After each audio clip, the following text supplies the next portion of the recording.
Welcome to the Raising Smart Kids podcast. I'm your host, Yang Pratt, and each week we'll explore ways in which the arts can help you raise a smarter kid. I'll be sharing ways the arts can propel your child's learning and interviewing top artists, educators, and entrepreneurs.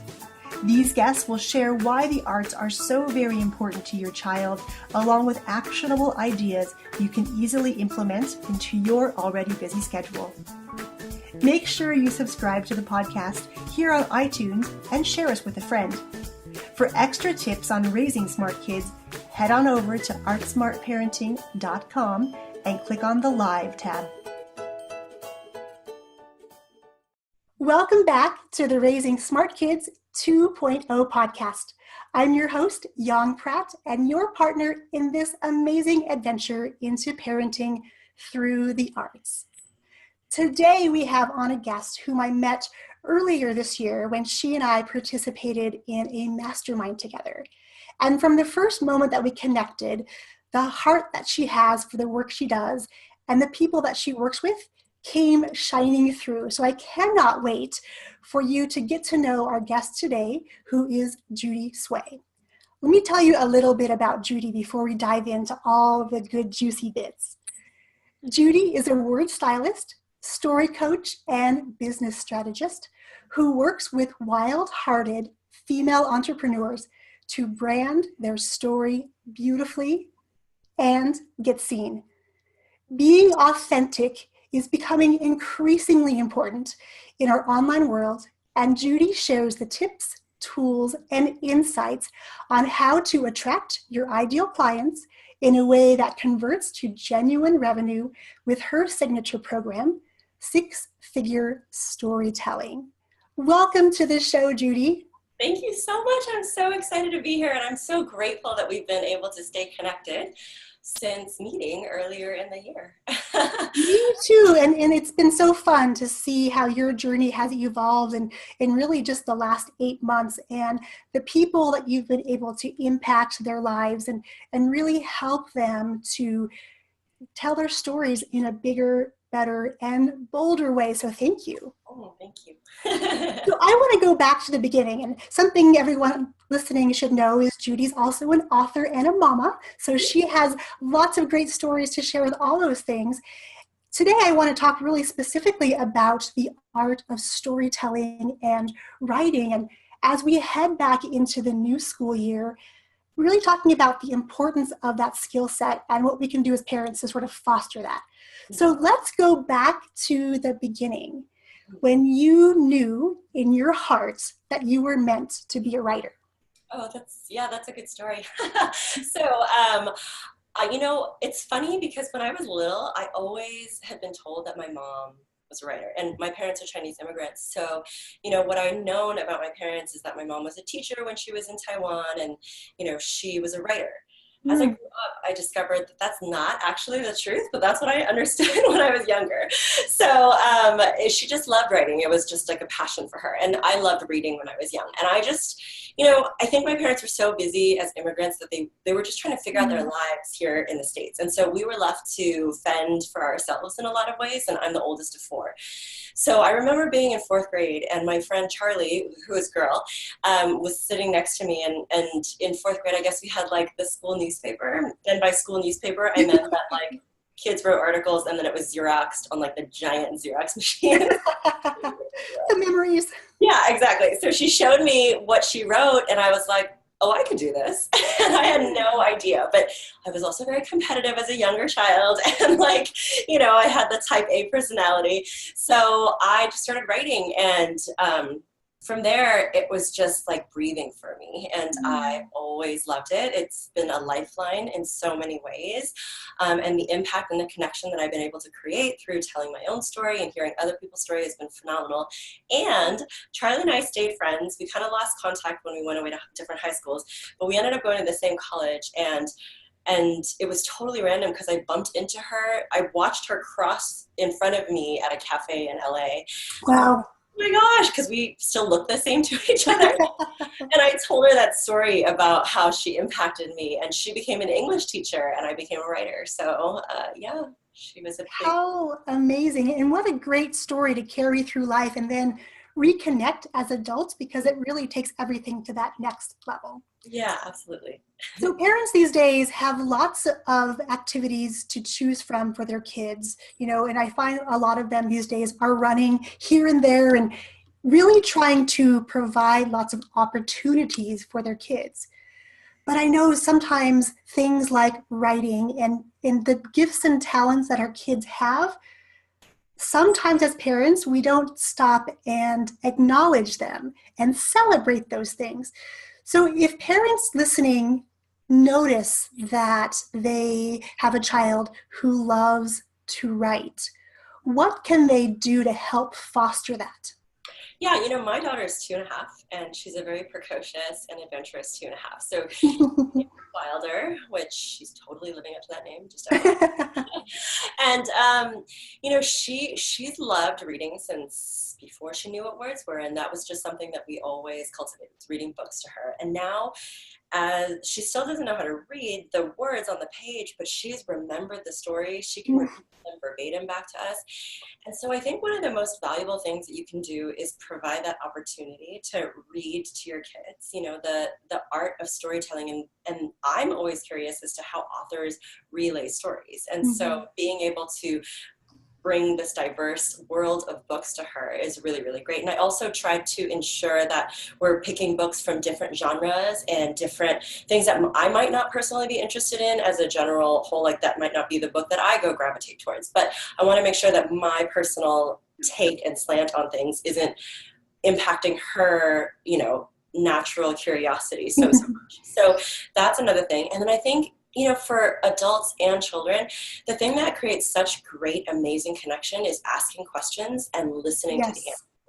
So I think that when you're reading a story, we pause and we ask her questions. We ask her to use her imagination. We ask her to tell us about the character that, she's reading about. And so that way she's creating that story in her head. And so by the time that she's able to write things and write things down, she's going to be able to narrate, her stories or her writing or whatever it is that she wants to pursue. So many good tips. And I love that you shared the story of her being able to read this book, even though she's not reading yet. Because when we had our oldest, of course, I'm a voracious reader. I love to read. I love to write as well. And it was really important to me that from an early age, the kids started having an appreciation for that. So I remember we were dazzled and amazed when we sat down one night and literally page by page, our daughter was reading the story to us. And of course, as parents, we think, oh my gosh, she can read. But we did realize after a while that it was not her reading, but she had heard it so many times. And we had acted it out so many times and asked those questions that literally from page to page, she didn't skip a word. So that was such a cool experience. So I love that we have similar experience in that. And I'm sure there are parents listening who've also seen that as well. Yeah, and I think that for a lot of people, my husband and I are creative by nature, and so he's also written a bunch of young adult books. I'm really lucky he's a Waldorf teacher, so that creativity is bred into our household. But I think that when I say writing and when I say storytelling, there are a lot of people who are intimidated by it. I think we have a lot of notions of what that's supposed to be, and honestly, every single one of us has a story. I remember, watching PBS when I was very little, because that was the only thing that my parents allowed me to watch. We had very limited media when we were growing up. And so I happened to stumble upon an episode of a show, I don't even remember, but the premise of it was that everyone has a story. And so the person went through the phone book, the giant yellow pages that we still used back then, and it flipped through the pages and just landed on some random person. Then the host of the show would go and meet this person and start talking to them, and inevitably they would have a story. Just from living life, you're going to have such compelling stories because you, as a unique individual, have so many interesting perspectives. And I think that, if you're encouraging that storytelling in your children, it doesn't have to be this lofty thing. It's just having conversations is a lot of it. Yeah, and that's so important to remember as a parent, because we sometimes, when we have kids, we forget parts of ourselves that used to be very vibrant. And I know when we ran our preschool, we would do lots of hands-on, very creative activities. And parents would always say, well, I could never be that creative.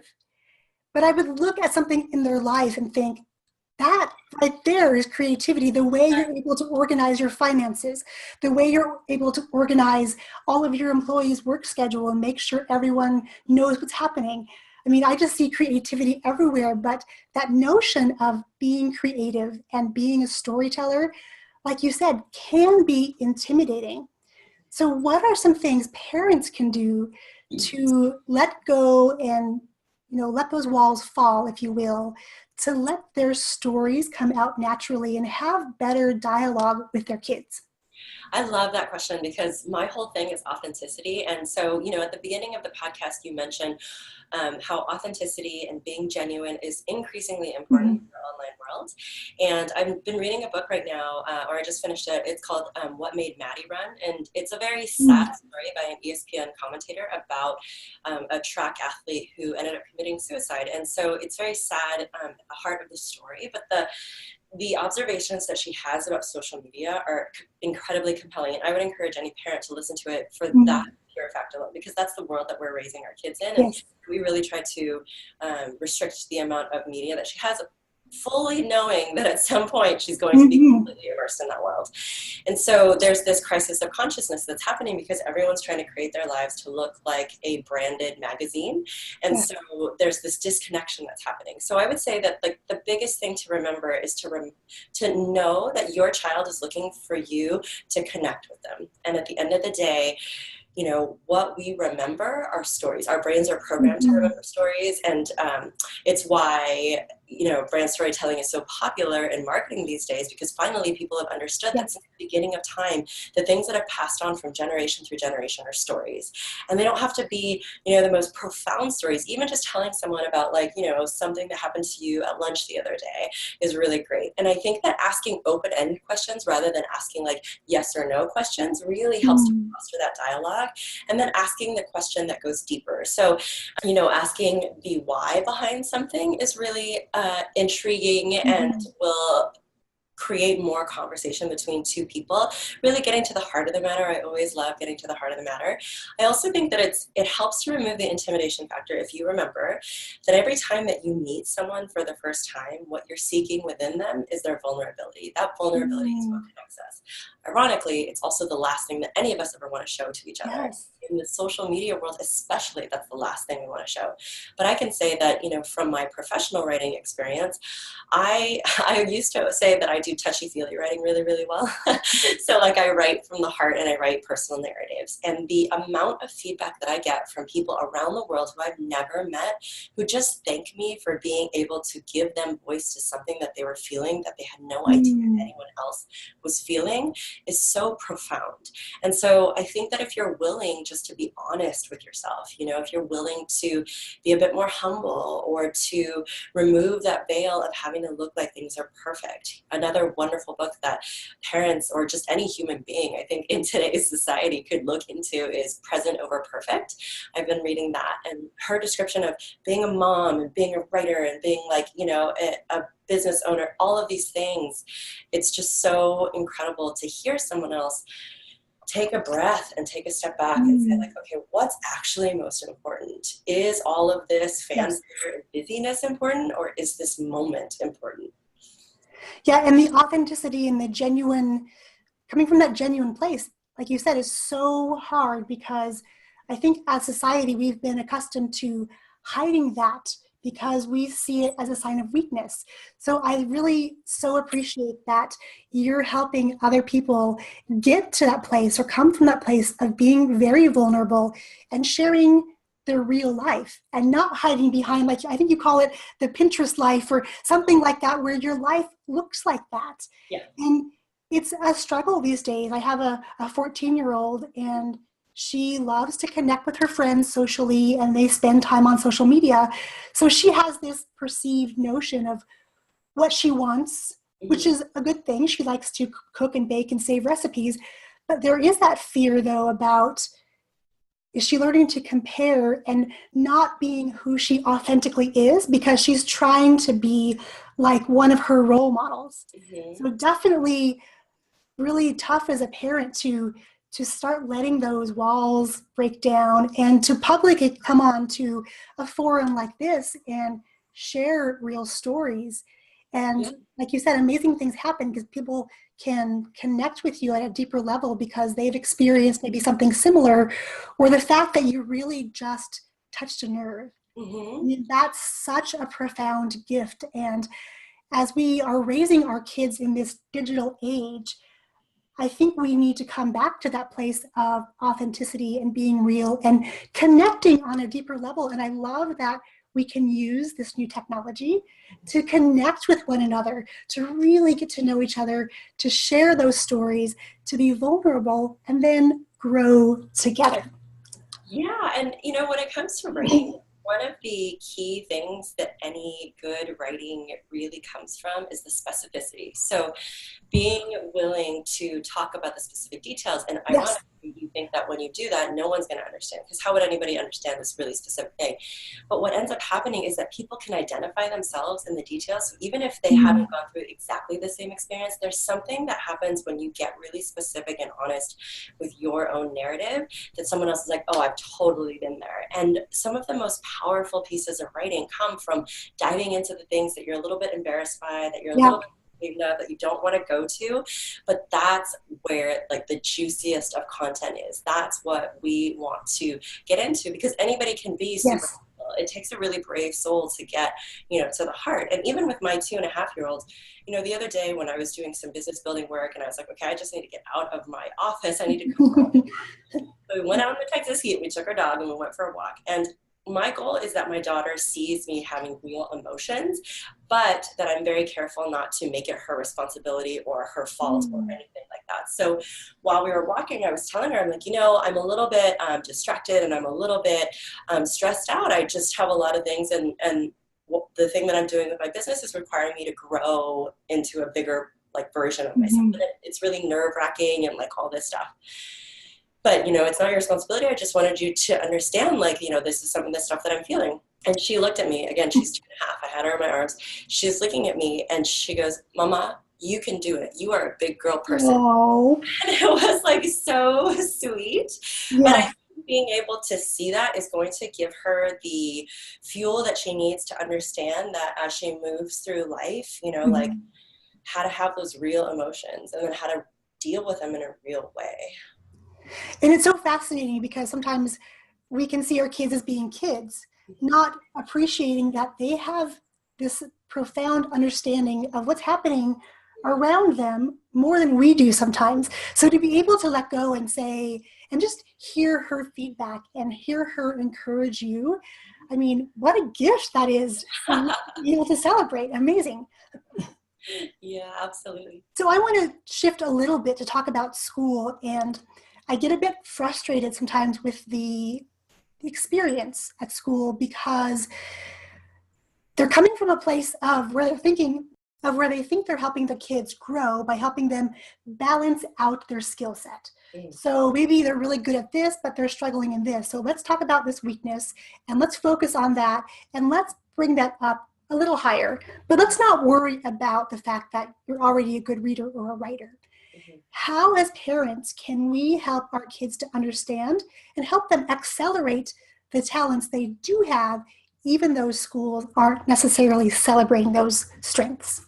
Yeah, I think as you were talking, I was thinking about we definitely need to be an advocate for our child. And so this goes anywhere from my husband and I sent our daughter to a Spanish immersion program.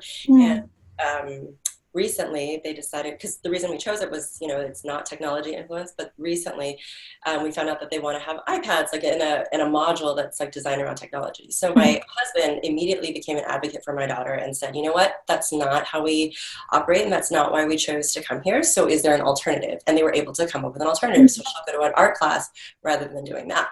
And so, I think that one, you've got to be an advocate for your child. So coming up and figuring out, is there a conversation that you can have with the educator to help them understand your approach as well, because you play a role. And my husband's an educator, so he knows how vital it is for parents to play that crucial role instead of just letting the teacher be the one who's handling all of it, because they're overwhelmed as it is. They have however many students that they have. So that's one thing. The other thing is I like to my husband and I, we have this conscious couples, I wouldn't call it counselor, but like this conscious couples couple that we talk to, and it's to help strengthen and enliven our marriage and make sure that we're communicating effectively. And one of the tools that they gave, and it's really funny because my husband has also noticed that he's using the same tools that we're learning in our couples counseling with our daughter.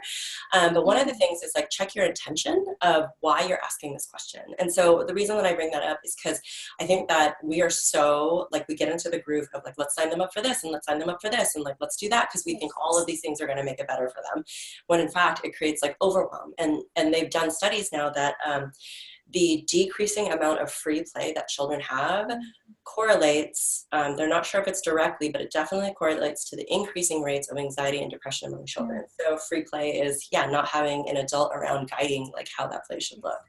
So taking a moment to step back and check in, like, why am I doing this? Why am I signing them up for gymnastics? Why am I signing them up for music? Is it because they're actually interested in this, or is it because it's something that I think that they should learn and benefit from? And then, if they are showing interest in something, also allowing for them to shine in a way that doesn't feel guilty. I think in addition to like having to balance everything out, our society makes it so that if you shine, especially as like a girl, then there's some guilt or shame associated with that. Like you shouldn't be better than someone else. And coming from an immigrant culture that wants everybody to be the same, it really takes a lot to like get over that and then feel okay being in your power, especially if things come easy to you. I think that that's the other thing is a lot of us just kind of discount the fact that like, oh, this thing comes really easy to me. It's not that meaningful. Whereas other people look at it and it's like, no, that's huge. And the amount of practice that you put into it is the part where you're showing up. So I think those are really good like ways that you can start to cultivate something for your child. And it's so interesting that you touched on the fact that our talents show up in a way that is easy for us, but other people may struggle with that. And it is really easy to overlook them and just say, yeah, I'm good at that, but it's not going to go anywhere because it's not practical.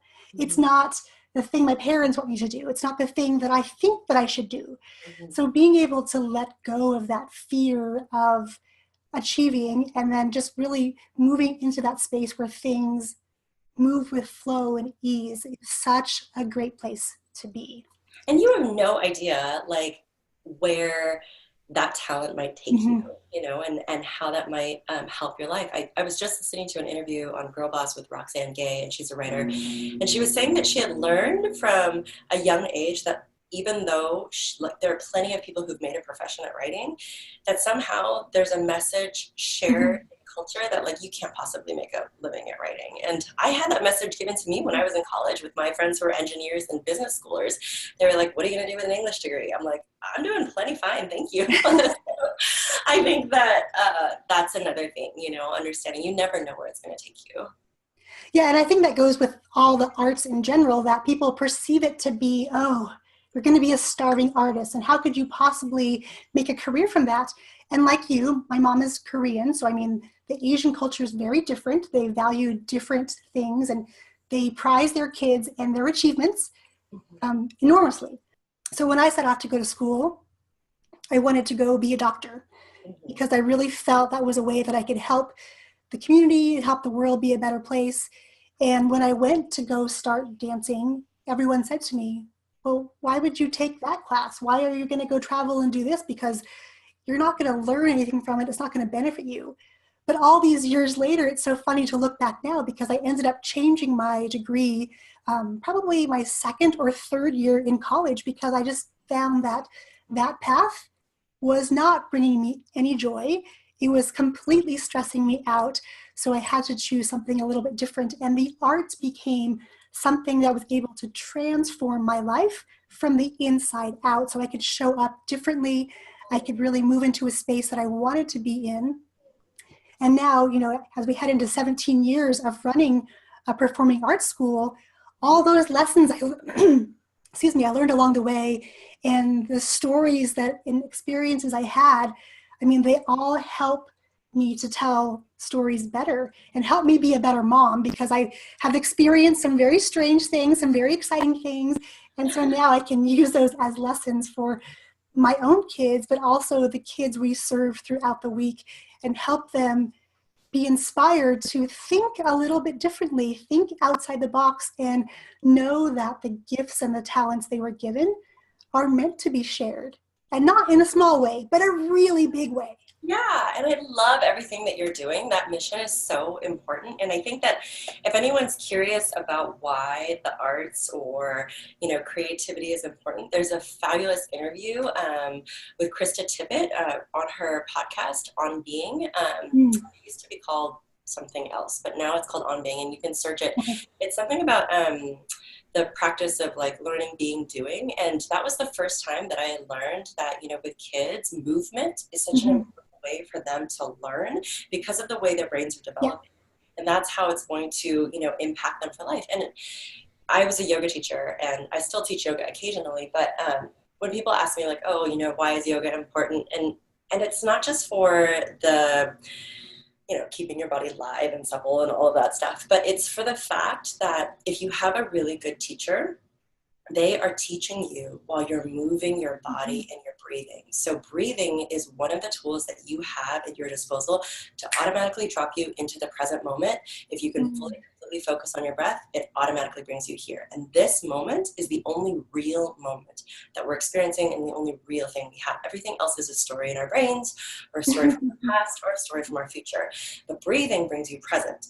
And then bringing in the movement component, and as you're moving, someone's talking to you, you're integrating all of those things so amazingly that if you have an amazing teacher, an amazing class, you could walk away with just such a different experience of life as it is. And that's just so incredible.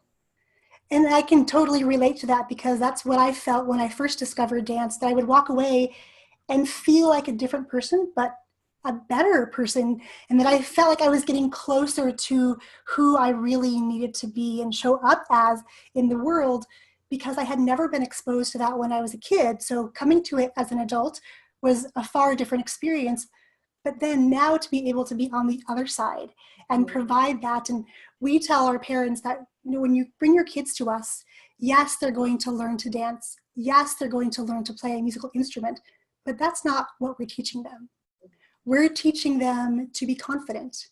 We're instilling a sense of being a servant to your community and using your talents for good. We're instilling a sense of having a bigger community and a bigger vision for not only yourself, but sort of those around you. So when I talk to parents, it's fascinating because it's something they don't necessarily consider when they think of a music lesson or a writing course or a writing workshop.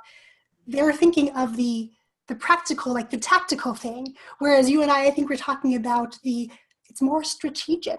Like who do we want to shape these kids into? And let's start there, and then everything else will fall into place. I think it's in business building, like they say that you need to talk about the benefit of the benefit. So like the tactical thing is the benefit, but then the benefit of that is all the things that you were talking about, building the confidence, building that creativity. Yeah. Absolutely. Well, I am so thrilled that you were able to take some time from your busy schedule and join us on the podcast today. Before we leave, I want to make sure, though, that my listeners can find you and see all the amazing things that you're doing. And I think you have something coming up very soon, right? Yeah, so I'm actually preparing for an event in Austin where I'll be talking about it. So there's an organization called Boss Babes, and I'm sure in any local organization you can find, if you're a business builder, support for female entrepreneurialism. So I highly recommend that. But you can come to Facebook. You can go to Wild Hearted Words, and that's the group in Facebook. And you can also go to my website, wildheartedwords.com. And I aim to provide as many resources as I can, as well as challenging you to dive more into authenticity. And so I do a Monday masterclass every Monday in my group. And then I'm launching my signature six-figure storytelling, which I'm so excited about. So if you're a female entrepreneur and you're looking how to really distinguish yourself online and turn that into profit, and as parents, we all know that it's important to be building a sustainable and thriving business. Come check that out. It's on my website. And So excitingly, coming up in 2018, we are planning a retreat to Kauai. So, we are originally Wow. from Hawaii. That's where my family started, our intimate little family, my husband and my daughter, we met on Kauai. So we are doing a whole retreat about sustainability. So sustainability in your Amazing. business, sustainability in your life, sustainability for the planet. So there will be organic cooking, there will be adventures that only we know because we lived there. And, amazing female mentors coming in for money mentorship and mindset work, and then writing and yoga. So it's going to be so exciting. And I will be talking more about that on my website and in the Facebook group. So Wow. be sure to come. It sounds truly phenomenal, and I can't wait to see that unfold and see how that turns out, because it does sound like such an amazing experience. I may have to reach out to you again and say, I'm coming, Yes, I would because love it that. sounds so awesome. But before we head out, can you leave our listeners with one piece of parting advice about when they're considering activities for their kids in this new school year, why they might want to look into doing something arts-based for their kids? I feel like the creative freedom that you get to express yourself as an individual throughout all of your life is going to be so just incredibly essential to thrive, to be able to find your voice, however that looks, whether it's singing or writing or dancing, to be able to find a space where you feel free and to have that timelessness is so important. And being able to tap into this reserve of joy whenever things in life get hard, because they will get hard and life does present you with challenges. I think that being able to give your children the coping mechanisms that they are going to need during any time of hardship, and not pretending to gloss over it like it's not going to happen. It will happen. Some of our children might fall into depression. Some of them might have severe anxiety, but to give them something that they can love for the pure sake of the joy of it is a gift unlike any other. And so that's why I would encourage creativity as paramount to anything else that we teach them.